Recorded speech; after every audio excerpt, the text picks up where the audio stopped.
Now, it seems to me like our military is royally messing up in that in this new generation of warfare, you need cheap drones. Otherwise, you're at risk for cheap drones taking out your incredibly expensive stuff and bleeding you dry.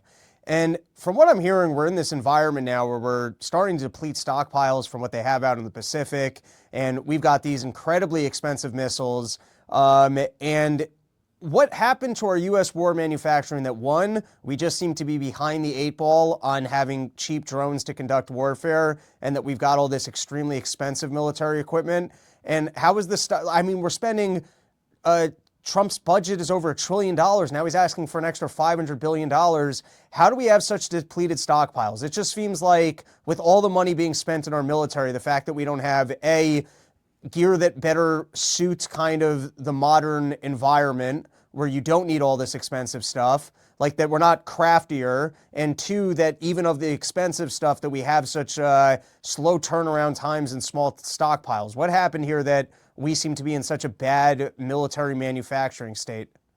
Yeah, I mean, it's because, we don't have the arms industry is just a massive money laundering scheme, right? It's all about getting taxpayer dollars. It's not about designing a military that's meant to fight.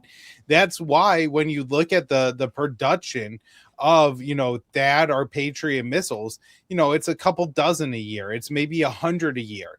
It's nowhere near what you would need to fight an actual war, but it is enough to keep, the profits coming into Lockheed Martin and Raytheon. And that's what this is all about. And so this military wasn't built to fight a war. It just wasn't. It was meant to be expensive and to have, multi-billion dollar R&D budgets where all these, people could make huge pockets of money by, Lockheed will farm off the development of this particular thing to this little LLC, and everybody will make a bunch of money. But at the end of the day, it doesn't produce a fighter jet that's capable or produce factories that can make enough interceptors to possibly protect American soldiers if they were ever in a real war.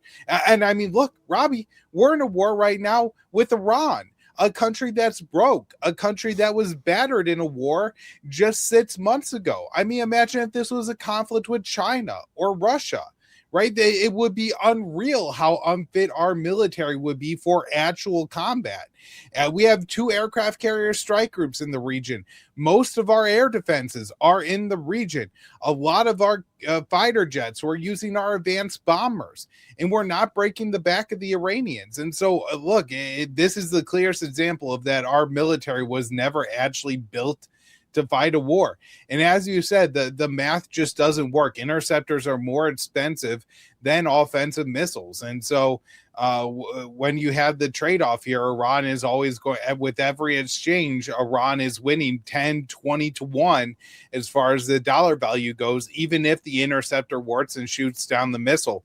And I focus a lot on my show, and I think the war is going to come down. A big part of it too, can Iranian missile stockpiles outlast in a significant way the stockpile of American and Israeli interceptors?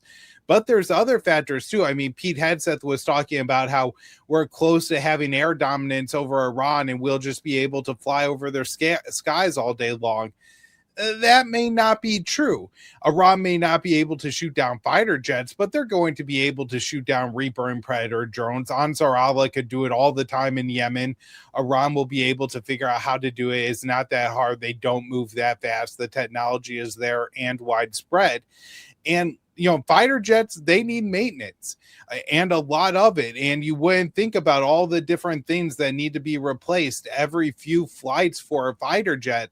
But if you're running these things 24/7 all day long, trying to fight a war in a country 3 or 4 times the size of Iraq, flying your warplanes over it all day long, they're going to need new tires, new brakes, new electrical components, eventually, new wings and new engines. And you're going to really strain the supply chains because, again, they're not there. They're not set up to fight a war. They're there just to make money for the companies that produce them. So this is, I think, going to show that the American military is going to be an absolute catastrophe for the U.S.